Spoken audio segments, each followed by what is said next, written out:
I got chills this chapter, I'm not gonna lie. I thought we were gonna wrap this up nice and neatly. We were gonna just kind of cut out history. No, we did the exact opposite. The boys got no diffed. I hate to say it. I mean, Mashiro literally got a hole in him within seconds because Mr. Prince was holding back. Unsurprisingly. Well, not unsurprisingly. I thought he would take a little damage, but he kind of just walked this one off.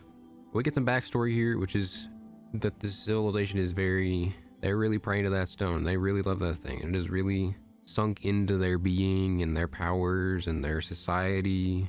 They do believe that is their god. And they got some stuff that looks like it's Dune Part 2 in there, which I honestly would not be surprised if that was an entirely intentional connection there, because that is very, very similar to the speech scene in Dune Part 2, where the people hide from their oppressors while they wait for the strong guys to lead the charge. Granted, the Mikaboshi people look a lot less fighter lead. They kind of are just normal people. But it looks like the king or the leader or whatever was the old man. I kind of figured as much, considering he's just kind of chilling there. Like, the fact that the whole last chapter he was just hanging out indicated that he was a guy of power and authority.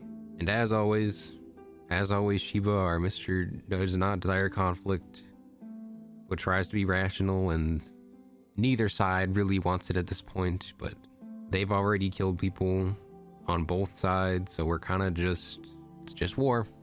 That's where it is. Haruyu Mikaboshi's throat was slit, but he's not dead. And so Mashiro gets a whole punch through him. Oh, it's punched through him. I thought it was just like shot through him. No.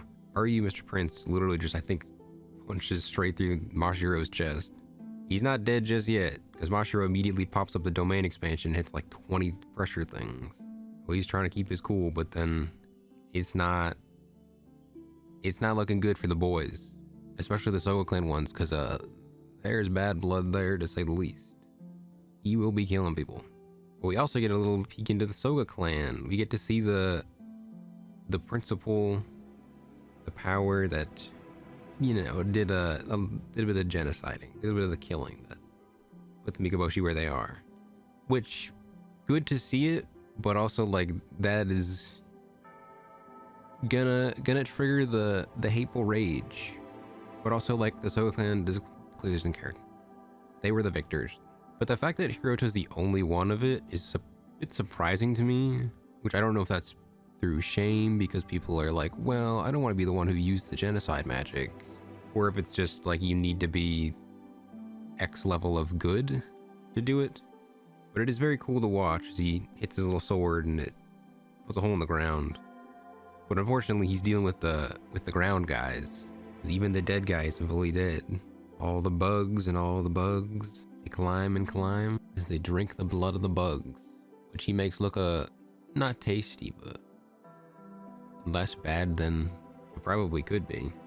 But they're born with their innate affinity for the Datenseki, and they're pure-blooded leaders, always a good sign when we're talking about pure blood. The original power of Mikoshi King, reconstruction of the environment. I don't want to say playing God, but the phrasing of the divine power that formed a place devoid of light and air into a space for human survival. That's just biblical creation words right there. There was nothing, and then there was something. Because they believe this God as their place that made a home for them, that created a refuge for them in the midst of being oppressed and murdered. But it's not just fortification magic. They get to dwell upon the true realm of the Datemseki. So we see the black ink coming out, or Sumika, whatever that means, and there comes the centipede, but